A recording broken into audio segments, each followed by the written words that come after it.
A very good afternoon to all my audience. This is Dr. Chotturaj from IRS Dehradun, an independent unit of Indian Space Research Organization. Today we will be talking about remote sensing and GIS applications in hydropower development. I have around 78 slides from my side, so to be a bit faster on this. Yeah, so why hydroelectric projects at all? Now we will understand that apart from thermal, nuclear, what energy, green energy concept. Why hydroelectric projects? Because it is renewable, economic, non-polluting and inflation-free, environment-friendly source of energy. The best choice for meeting peak demands of energy. Long life period, and that is related to life of the dam itself and development of remote areas. So it actually caters the development needs of remote areas where other projects, thermal projects or nuclear projects cannot be set up. Let us understand the hydropower scenario in India. The installed capacity till now is 1,48,000 megawatt.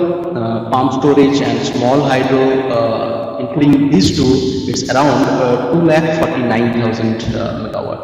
The installed capacity developed till now is only 34,000 megawatt. Under development is still 16,000 megawatt. So ideal thermo hydro mix should be 60-40. Present hydro share is around only 24%.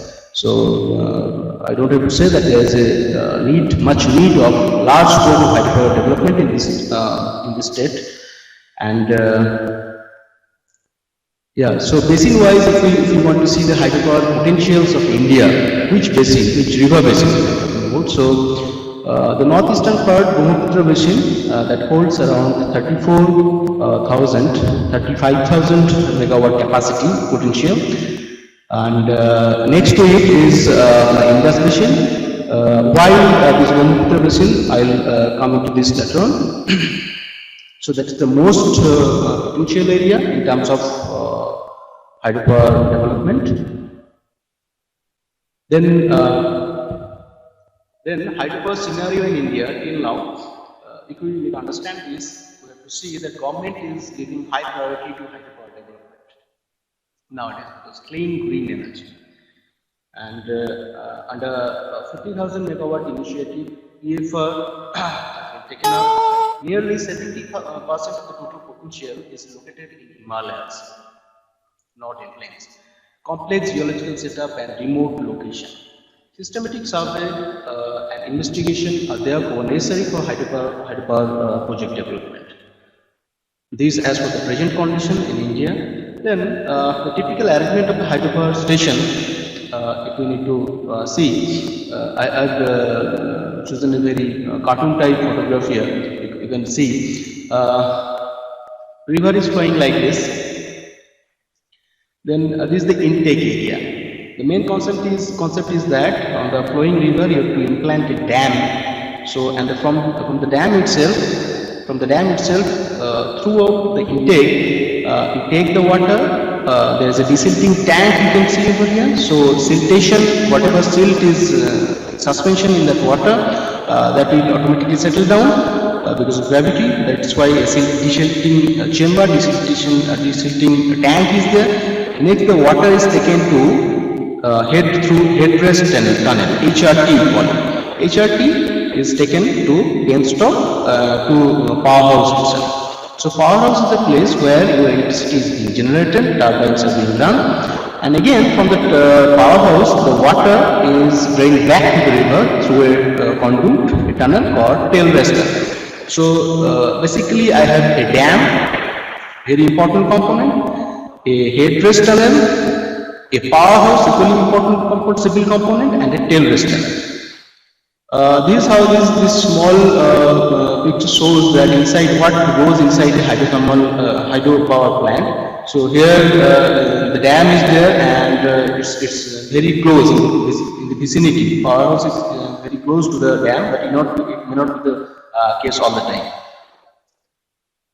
What are the stages of investigation in hydropower development? Let us first understand what are the stages of hydropower development. Then, in each of these stages, I will explain what is the role of remote sensing in GIS. So, as for the stages of investigation, very clear-cut 5 stages have been defined. That is pre-feasibility or feasibility stage, then detailed investigation, or we call it DPR stage, detailed project report. Then pre-construction and then construction. That is where your civil construction is being done. Then post-construction and monitoring. Continuously you have to monitor whatever has been constructed so that the smooth running can happen. First stage, the pre-feasibility or feasibility stage itself. So here we are supposed to look at whether the project is feasible at all or not. We have to get cues from these aspects, aerial photograph or imageries, then topo sheets issued by Survey of India. We have to do some recognition survey, the regional geological map we have to prepare at 1:50,000. First hand, we have to get a 1:50,000 geological map, we have to see what rocks are present there. Then hydrology, what are the hydrological conditions present on in that condition. Geology and seismotectonics. Present day seismotectonic study is very much important because you make a dam, you implant a dam, civil construction, put some concrete body, and you have to look for at what magnitude, at what zone, seismic zone it is falling. Accordingly, you have to take precautionary measures. Then environment-wise, because once you set up a dam, environment is going to be polluted, it's going to be affected. That is how. So our aim should be that viability, alternative layout, this alternative layout, finding out alternative layout, remote sensing has a lot role to play here. What are the possible alternate routes that we need to see? In the detailed investigation, once this PFR is over, we come to detailed investigation stage. This takes cues from topographical and geological geotechnical aspects. Other aspects also, I will briefly tell about that. Topographical aspect, the project components, I have already described. Project component includes my dam, my HRT, my TRT, my powerhouse. These are the major project components. Then borrow areas where from you are going to collect your rock, because you are going to construct a dam. That is okay. So you need concrete, cement. But you need to have some material also, some rock material also that you need to implant there. Facility areas, suppose you have to, if you are going to construct a hydro project, develop a hydro project, project in a hill area, so there you need to have all your resources there, you have to have a good colony, medical facilities, all that. Then reservoir, it is equally important. Behind my dam, in the upstream side, you will have a reservoir, it's a artificial pondage.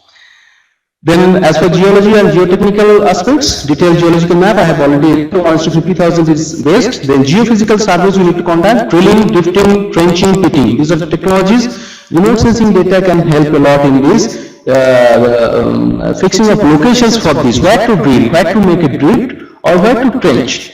Then seismicity and seismotectonic study and field lab testing of the material what you get there.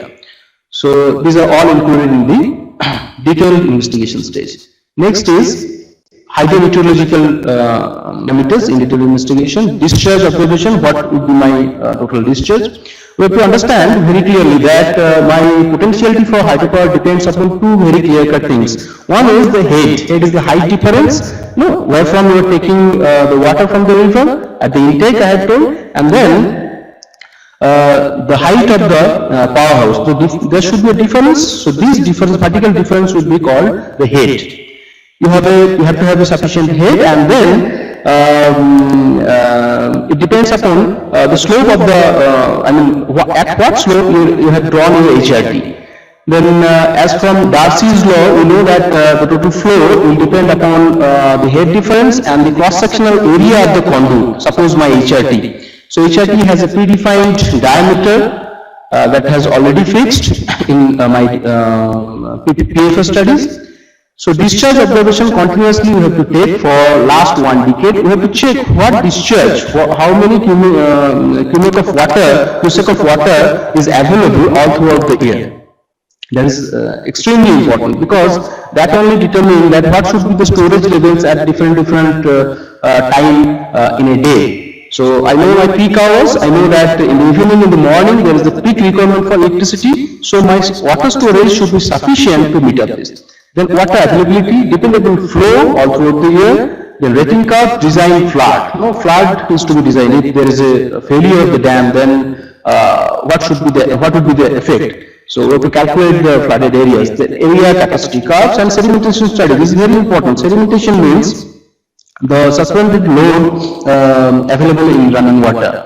So once you make a pondage by implanting your dam, you create a artificial tank where sedimentation can be there, so that virtually lessens the life of the dam itself.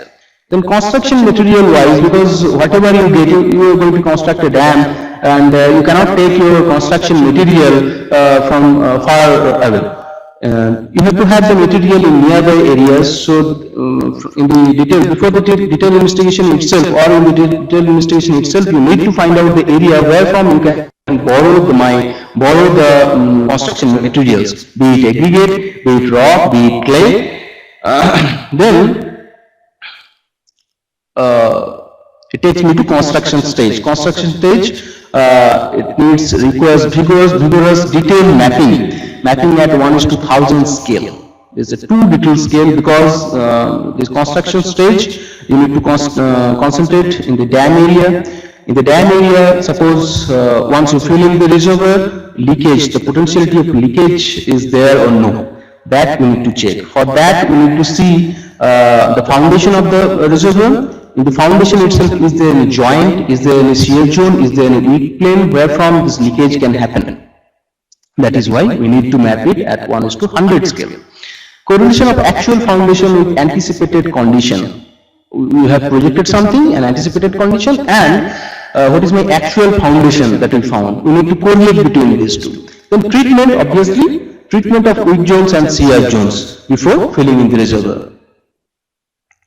Post-construction stage wise, if you see, that is mainly Indian operation and maintenance stage, stability monitoring of the abutment of the areas, the side walls basically.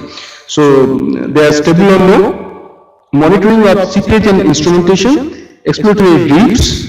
In the latter stages also you may require some exploratory drifts. And then reservoir rim survey. This is very much important, because once you fill in the reservoir, so your the abutment area and the adjacent valley are submerged, inundated. Suppose there is a landslide, that can be deactivated. So reservoir rim, there is something is happening there or no. Satellite repeatability, if repeatability is very less, monitoring using high resolution satellite, we can take help from these satellite images for rim survey. Then preparation of DPR. DPR is generally we get it's a practice in India that we prepare it in 5 volumes. Volume 1 is engineering, then volume 2 is cost estimate project planning, hydrology, and then site investigation geology is the most important, where I am going to emphasize. Volume 3 is construction material, then we get a executive summary also. The technical studies involved in hydropower development are my topographical studies. Here you can get help from your good resolution Cartosat 1 DEM topographical survey along with your SY topo sheets for ground truthing, then hydrometeorological studies, then power studies, geology and geotechnical explorations, the drifting, drilling, all that, and the construction material survey. Location of rocks in geology, exposed bedrocks, availability of construction materials can be located in your using a good satellite imagery. Topography wise, there will be a terrain evolution and topographic contour plans and sections that need to be prepared before going to construction, because we need to see in the HRP region where we are taking the water from the intake, the dam, up to your powerhouse. That is an underground tunnel. So above this tunnel, what height is available? What height of overburden is available? If it is too shallow, then during the time of excavation of the tunnel itself, there will be daylighting. So that matters. So that is why topographic contours and contour plans and sections are of extremely importance. Hydrometeorological study I have already explained, there I am not going to detail. Geological and geotechnical studies, the regional geology, photo interpretation and remote sensing studies. Rock mass characterization, that is very much important. The rock mass in which you are going to construct your tunnel or where you are going to implant your dam or powerhouse. If it is especially powerhouse is underground powerhouse, rock mass you need to study. Remote sensing has a lot to play here also role, because rock mass using good quality satellite imageries, you can to some extent you can determine many parameters. The seismicity and seismotectonics. So detailed geological mapping, it should be noted that at dam and powerhouse complex 1:1000 scale. HRT, as because HRD is a lengthy component, so it's 1:5000 to 10,000 will do. For reservoir again 10,000 to 50,000, and for edits are the entry points into your tunnel.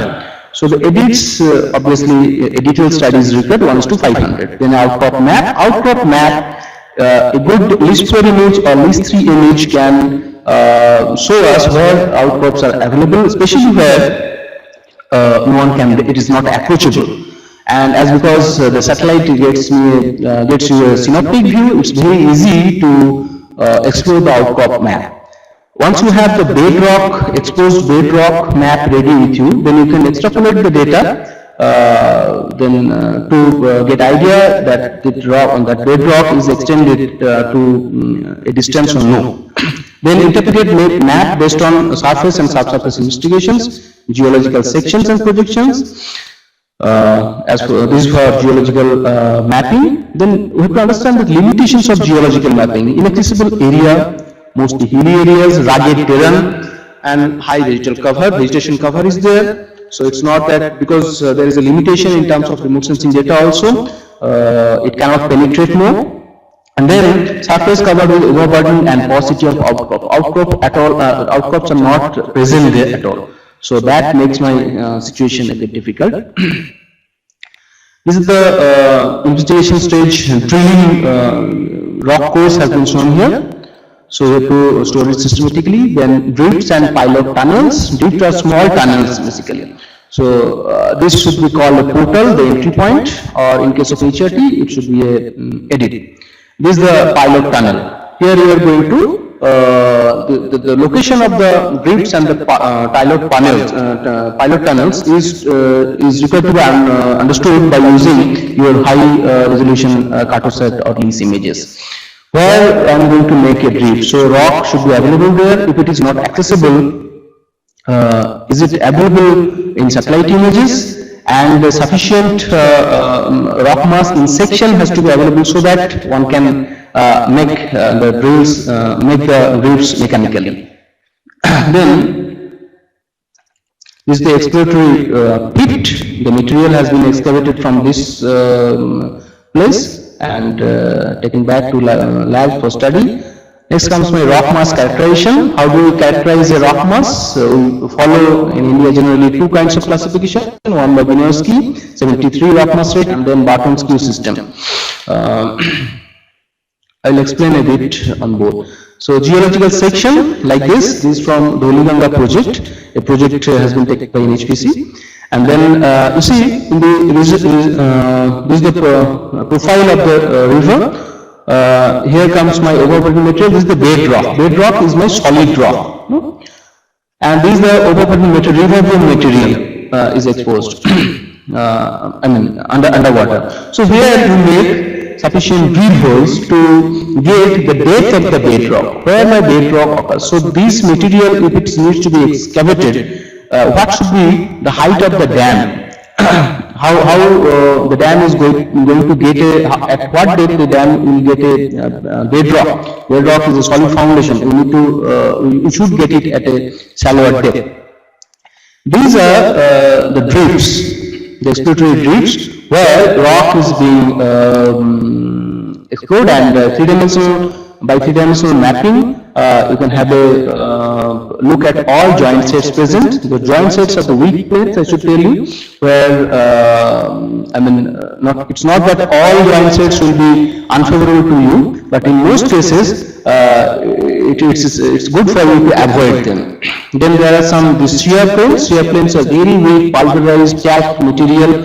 So we need to again avoid them, because once my intake or tunnel passes through it, I'm going to have the problem all throughout the life of the dam. Construction materials are there. So we have to locate, aggregate, rock fill material, the filter material, semi-fibrous material, or clay, because it depends upon the nature of the dam. This material you have to have in nearby areas, and again satellite imageries they help you to locate, to map the availability of these suppose clay materials in shoals, river shoals, in bars, point bars, that you should identify beforehand using a satellite imagery. These are the material, these rock chunks, pebble boulders, they are useful in construction of the dam. And then rock quarry, at sometimes you require the hard rock itself. So this is a rock quarry.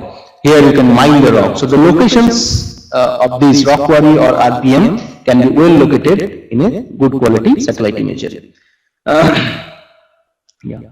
So environmental study wise, we need to see that how it is going to affect my environment once the dam is there. Land acquisition and rehabilitation, we should emphasize, because somebody's land the dam authority has to take, and at times it is highly required that they have to be rehabilitated. Then environment impact assessment, here I am going to give some detail. Then catchment area development plan, because catchment is the area where from you receive this material water, and if sufficient erosion is there, so along with the water silt will come, and that makes the scene horrible. So catchment treatment and catchment area development plan we have to have beforehand. Detailed planning in case of hydropower development. So I have covered the first part, and then coming into each aspect in a detailed way.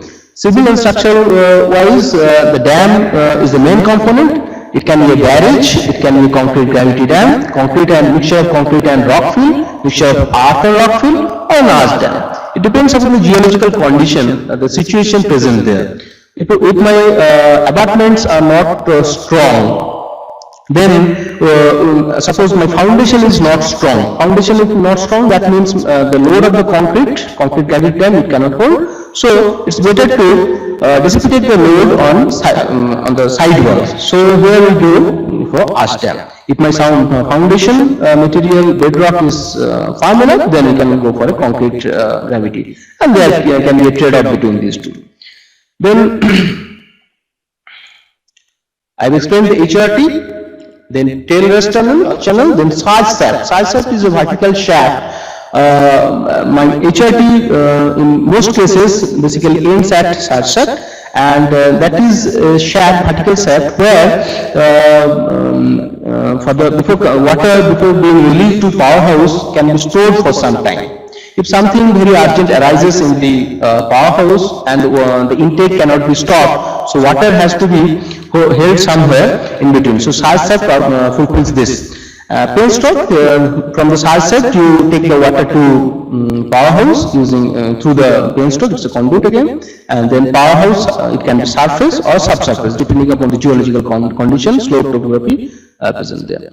So the factors planning for hydropower projects, what are the factors? So factors, if we want to classify these, one is technical factor, one is status of development, and environmental issues. Technological factors are my geotechnical, rock-wise, how firm is my rock, hydrometeorological, water is available, discharge is there sufficient or no, construction material availability, and topography. These all things should be suitable.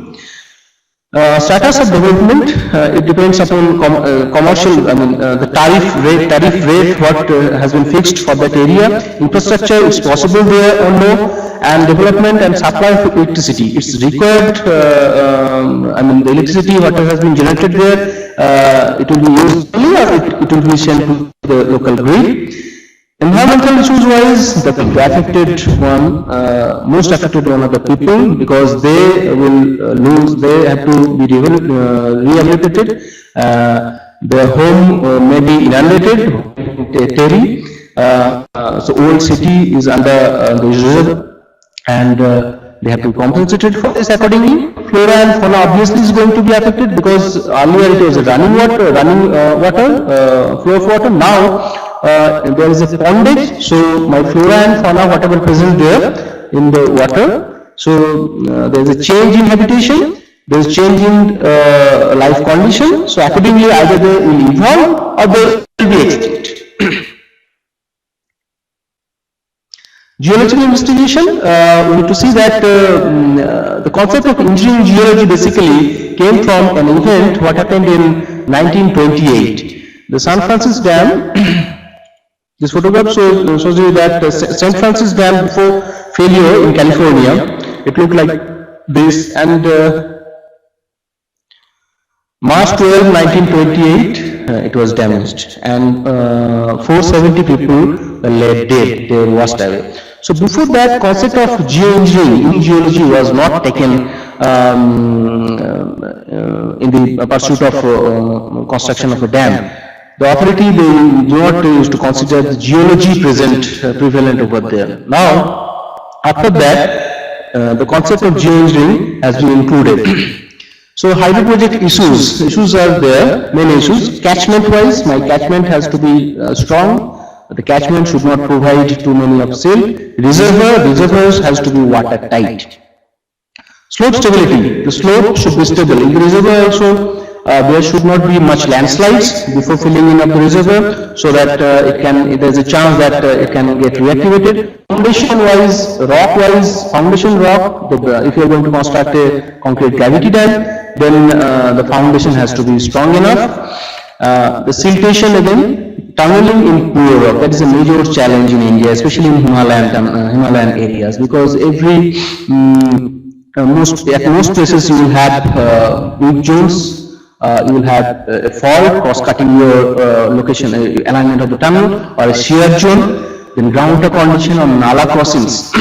Because you have to understand this, that okay, there is a on the slope itself, where inside the slope my HRT is running, and there are several nala cross cuttings are there. So wherever nala is there, my overburden above the HRT, it will be less. So less height, less material is there, and if sufficient erosion is present there, then there is a chance that the conduit, the tunnel itself may be exposed. So the type of information that needs to be collected: soil and rock masses, thickness, extent, location, structure, and stratification of the rock. They are very important. Thickness, how thick is that? The extent can, to some extent, can be interpreted using satellite imagery, and location obviously. Structure, what structure, faults are there, and stratification. Depth to bedrock. I have showed that okay. At the profile section along the river, across the river, at what depth, what is the depth of the overburden, and what depth my bedrock is there, the attitudes and weathering. Joint and fractures, shear zones, they are present there or no. If they are present, what should we, how we are going to tackle that. Special geological conditions like karst topography. Karst topography is something you expect in limestone terrain. So there is a drainage, and suddenly that disappears because of preferential weathering, selective weathering in limestone. There will be sinkhole portals that will be readily visible in your satellite image.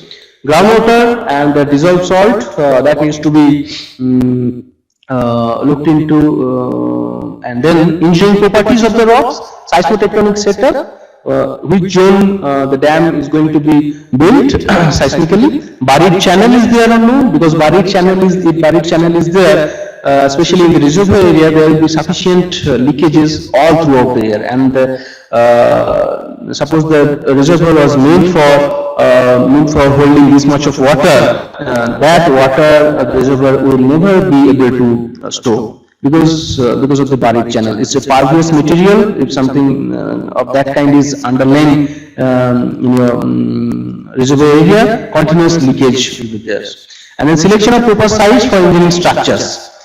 This I put it the last column, but it's the most important. So alternate sites we should look for beforehand, and then the base site doing so many trade-offs between all these parameters. We have to select the base site available.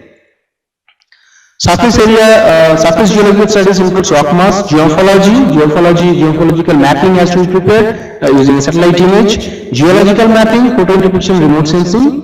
Then this is the geological map based on very primary image interpretation. The rocks are exposed like Shivalik sandstones, then quartzites, locations of landslide, where siltstone sandstone is there, how the sandstone is compact enough or no, or it's loose. Then my dam site, location of the dam site. See, NBF is running like this. So this side is my Shivalik, this side is my Lesser Himalaya. Then if my tunnel, HRT or TRT, it has to cut across like this, we have to take extra caution. Then lineament study based on imagery. This lineament study, for this we need to have list for image. Using list for image, you can very easily identify the lineaments present there.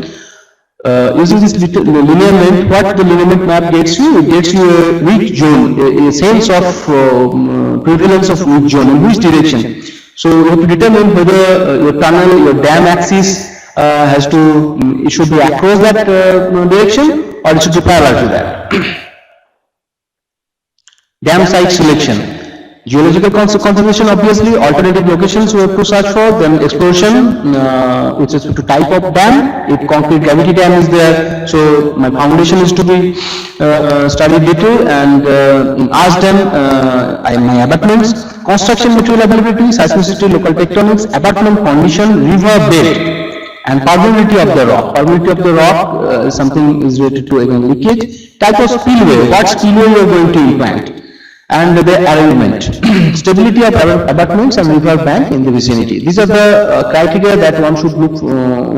If they are going for this dam site selection studies. Next is geological concerns. What are they? We have very clear-cut geological features. One is planar feature, thin shear zone, weak zones are present there or no. Then weak joints, fault or fault zones like MBT were present in that image, and then zonal features, solution cavities, weather zones and buried channels are there or no. I have shown a satellite image of geometry area where we have identified very clearly the lineaments. So there are 2-3 broad spectrum of this lineaments, 2-3 major directions. They indicate a local, the regional stress regime present over there. So this is the total area. Total, I told you that entry point of an entry point to an audit, to an conduit, and suppose an tunnel. This is the total area. Very difficult to ground to start a portal. See, to start a tunnel, no?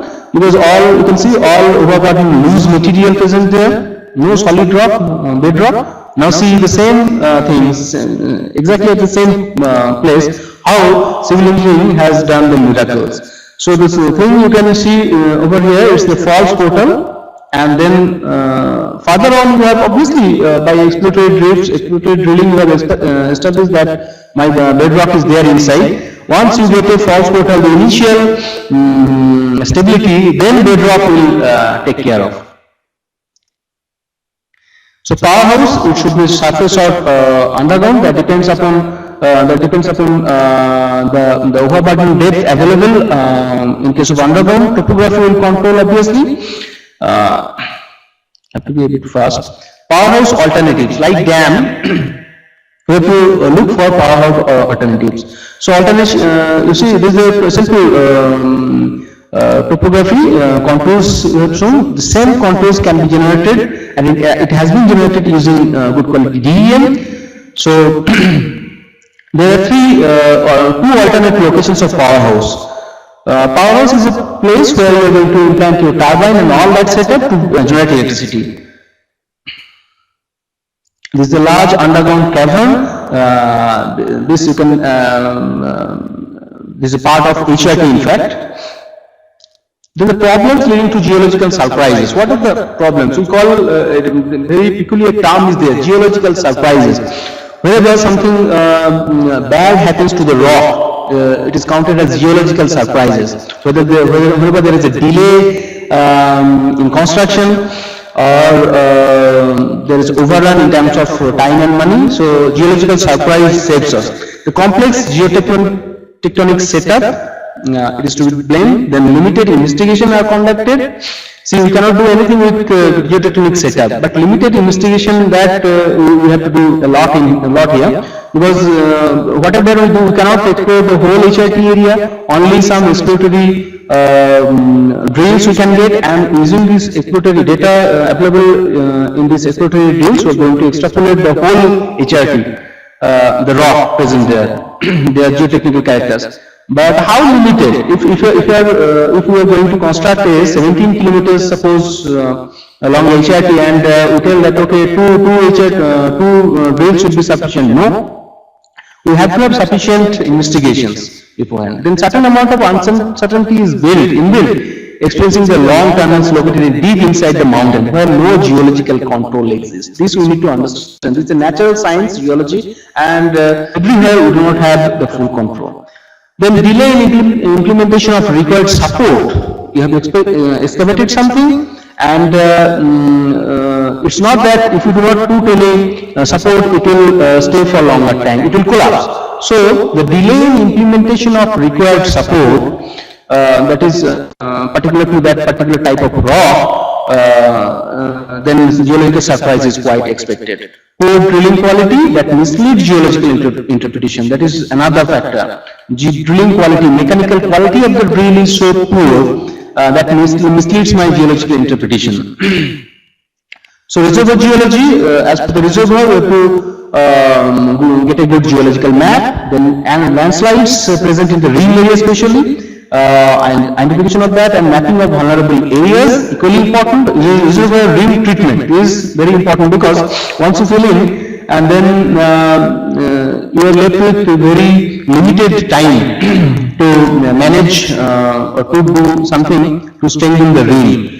But before filling in, if you can do something, if suppose you see a weak zone present in your rim area, you can appropriately treat it before filling in the reservoir. Then obviously it submerges some of the mineral, if at all it is present there, that is gone forever. Then water tightness of the reservoir, that you have to look for, and then for that exploratory drills are required. This is the photograph showing the submergence. See, the submergence of toe area, this is crown area of the landscape, and the reservoir there is in my arch dam, you can see. And then this toe is now submerged because of the presence of reservoir, the pondage. Now, one fine day, everything collapsed like this. These are some kind of measures that we should take if you want to check this kind of activity, some plantation on degraded slopes, or check dams in Nala training especially. Now, particularly if you want to go for site selection, how my remote sensing data can help me. Here I have put some text. We should note that how it's going to help remote sensing. So lithology, characterization of the lithology, identification of lithology, water drainage pattern. The drainage pattern is whatever is there, if drainage anomaly is present there or no. And then subsurface and surface structures, it can be predicted, because nowadays we have technologies like DIMSA methods where subsidence in millimeter, centimeter scale can be predicted. Environmental impact, once dam is there, what should be the impact to environment? Geological mapping, using different EM spectrum, different sensors, we can get a good geological map prepared using a satellite image. Various band widths are available from different sensor satellites. Water drainage pattern, this is important because drainage, you have to see, because it is irregular drainage or some trellis kind of trellis indicate that structural control is there. So faults, subsurface faults may be there, or lineaments are like that, or suddenly disappears, that indicate that okay, some Karst topography is there, even if people cannot go there, but from the satellite image itself we can get to know that this is happening there. Then structural mapping, using good DEMs, you can predict that, okay, using obviously complemented by your magnetic and gravity geophysical data, you can get to know what is the structure present there. There is a fold, fault, like that. Then dam site selection, alternate locations of dam site that needs to be searched for, and the best location is to be selected. By doing a trade-off between all these. Environmental impact in the upstream area because there will be pondage, in the downstream area because all it will be dry. Once running river, now upstream there will be perennial water, continuous water because of pondage, and downstream there will be dry areas. So environment is going to be affected, and then if dam is destroyed, suppose is toppled, then what should be done? What should be the effect of the full reservoir water getting drained in my downstream direction? Up to which point in the downstream direction will be the effect? Modeling of these environmental impact effects is nowadays being done using in GIS platform using satellite data. Lithology, this I have already explained. Lithology, scale matters here. Suppose list 3, a regional map you can get from that. In list 4 or cartosat image, you can get a detailed map. So that depends which component you are emphasizing on. You are on dam or in HRT or powerhouse, accordingly the scale. Then these are the factors that the following characters of photo lineaments that is obtained by stereoscopic study of the photographs, like what shape of the topography, the cross section, then length or azimuth of the planar structure mostly, or linear structure in fact, and then frequency, number per unit area, joints per unit area using the terrestrial image you can get to know. The density of that, you prepare different weighted maps using these parameters, and then a typical observation. Okay, so these lineaments are present there, so this indicates a prevalent weak zone. What are the type of the lineaments present there? So morphological types or vegetal types, and then pattern or texture type, and land use type. Different types of lineaments we can identify using satellite images. Watershed characteristics, where do we put the watershed? So how that basically delimits my catchment area. Okay, and using some modeling, we can get to know that this much of water is available. Surface drainage, study of river geometry, the river is sinuous or no. If sinuosity is there, then location of point burst, shoals, so that later on the location of construction material can be readily fixed. Then study of sedimentation, the siltation itself, the river is silt laden or no. Soil erosion survey, the soil types needs to be identified using satellite image. Location and extent of the landslides is very much important. In this institute, IRS, we are into the business of landslides in terms of doing modeling. So extent and location you can get from satellite image. A good DEM can help you here. Once you have a good digital elevation model, you locate you delineate the source area. Once that source area is there, you run the model. Because the software what you use will automatically take into account what will be the volume of the water, because it's a DEM. If it is good resolution DEM, so at every point of the source, it takes into account the height, and you are demarcating the area. So area into height, the total volume has been constructed. Total volume the software knows at least, and then the software knows where it is flowing. The slope aspects it will readily get from the DEM. So any modeling here in landslides tell you it takes cues from 3 different aspects: where the material is flowing, the top aspect, DEM, how much material it is flowing with, the volume of the material, no, then MD will be different if mass is less, no, and then what material it is flowing with. So where it is flowing, how much material it is flowing with, and where it is, and what type of material it is flowing with. So that is to do with the frictional characters, friction between the material that's coming down and the rock, the bedrock. So that determines the type of the material.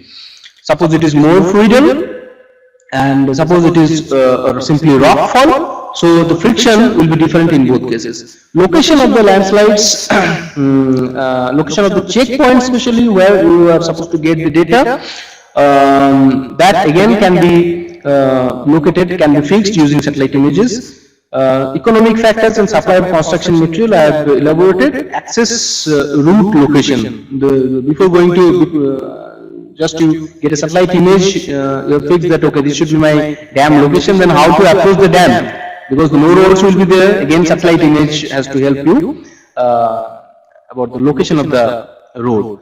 So EIS studies, environmental impact studies in dam and reservoir, what is this? It is an assessment of the all possible positive or negative impact that a proposed project may have on the environment.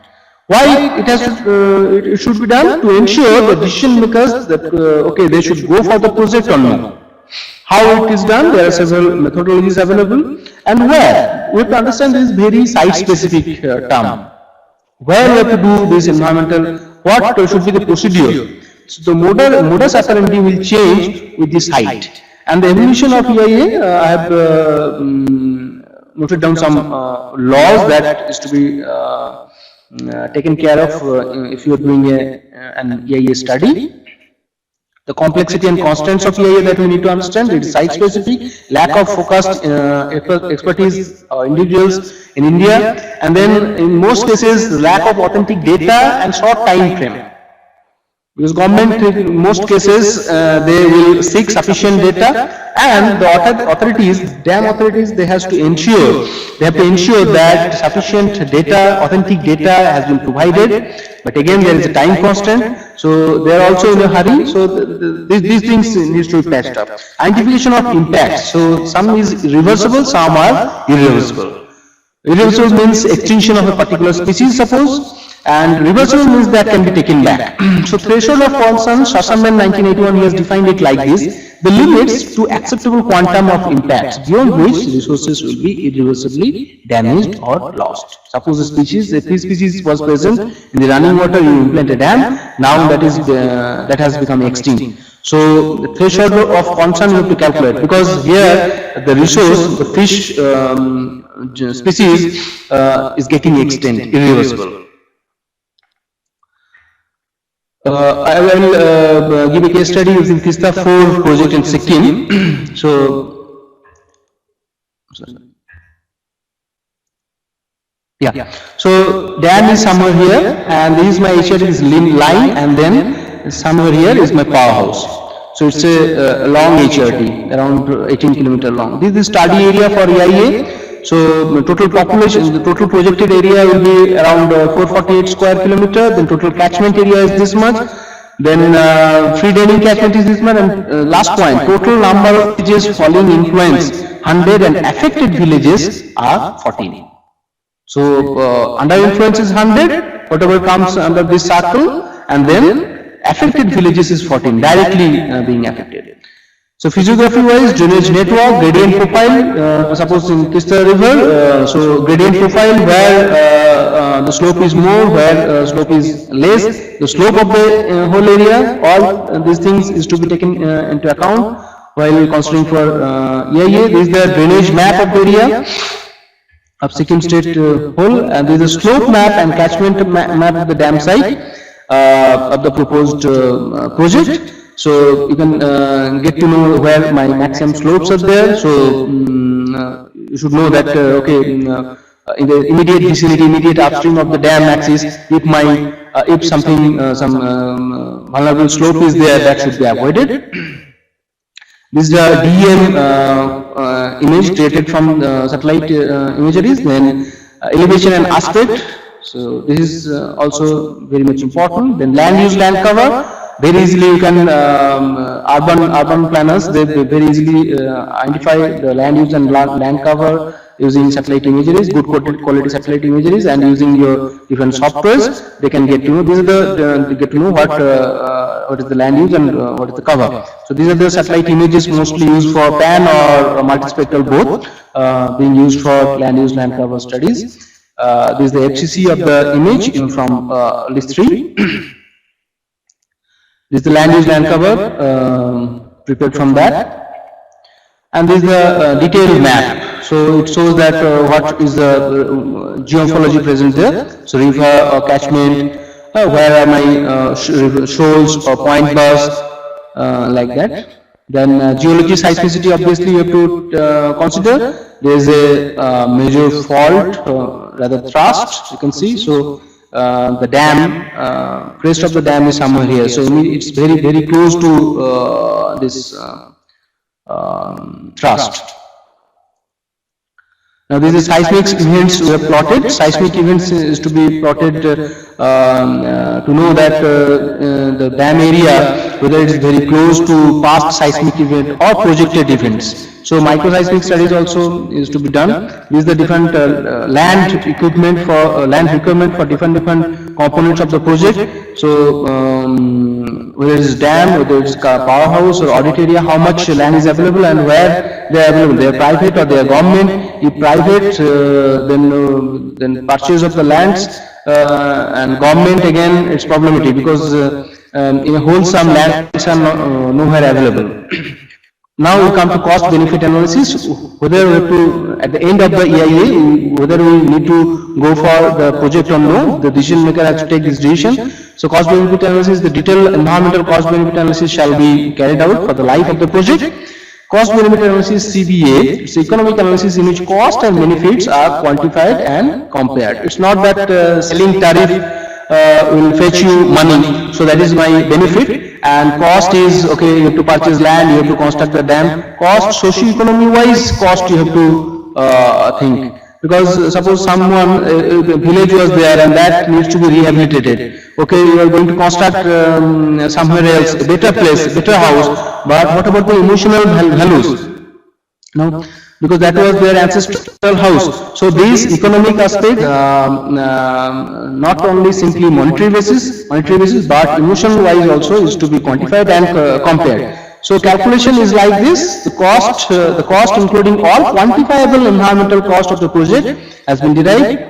The benefits taken into account of the revenue project that can change, it is temporal, and the value of the avoided carbon emission alone was calculated. So its cost is around this much and benefit is around this much. So cost to benefit ratio is 0.22. That is much less than 1. So it indicates that because it is much less than 1, we should go for the project. It's not that we get a figure like 0.89. Again, it is less than 1, but we have to think of this. Okay, my benefit is not that much. That we should consider. So conclusion in this particular case is that quantifiable benefits due to the project far outweigh supersede the quantifiable cost of the project. Thus, it is proven that the proposed project is an environmentally sustainable activity. What about the flood events in case of heavy rains in rainy season? This huge silt accumulation you can see present all over.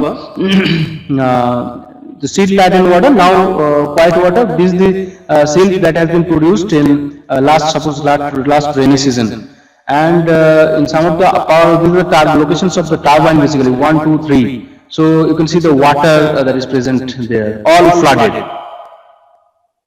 So once you release it may be because that you only, the dam authority only release water, or because of the tributaries in between also has faced this much of water. So result is this. What are the limitations of the hydropower development using remote sensing satellite? That we need to understand.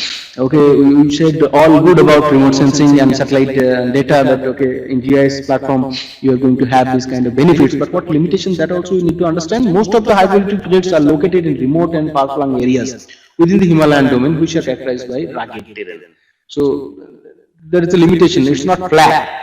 So the calculation should be like that, the cross cuttings of the nala, like that, where overburden depth is less, so that need to be taken into account. Then due to complex geological setup, because you are dealing with the natural science geology, the geological setup, the rock mass present there, suppose you have to construct a dam, it's highly necessary that you have to implant a dam there, and rock mass doesn't it's not suitable at all. But again, then you have using your civil engineering knowledge, the best state-of-the-art machinery available, you have to construct a dam because the nation wants it to be there. Abrupt changes making geological prognostication extremely difficult. It's very difficult to predict geological events. I explained detail about geological surprises, what we get, what we suffer in most cases. In spite of applying of latest survey and investigation techniques, including the satellite image also, an element of uncertainty always remains, especially in underground works. Because when something is sufficiently underground, sufficient depth is there, we should consider that one main factor called SRF, no, stress, in situ stress present there. So, because of the overlying material, I told you that the shallower depth, because of nala cross cuttings in HRT is problematic. Again, too much depth is also problematic because that is going to add the stress, in situ stress in your tunnel, because tunnel will be a D-shaped contour. So if sufficient material is over the tunnel, that's going to give a negative impact also at times. These uncertainties may be attributed to projection of surface features at tunnel bend for a long distance and change in rock behavior at depth. Certain in case of large quantity of water, etc., that is never predictable. Investigations are capable of forecasting broad geological formations and problems anticipated but not precise rock classes.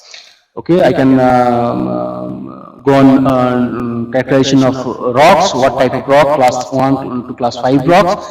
But again, if something is underground, it's not always possible to get the exact precise rock class, especially some shearing event is happening. It can never be predicted if something like a shearing event we may come across or no. Because it is at sufficient depth, extrapolation of data also will not help in many cases. So I think that is all from my side. Thank you, my audience.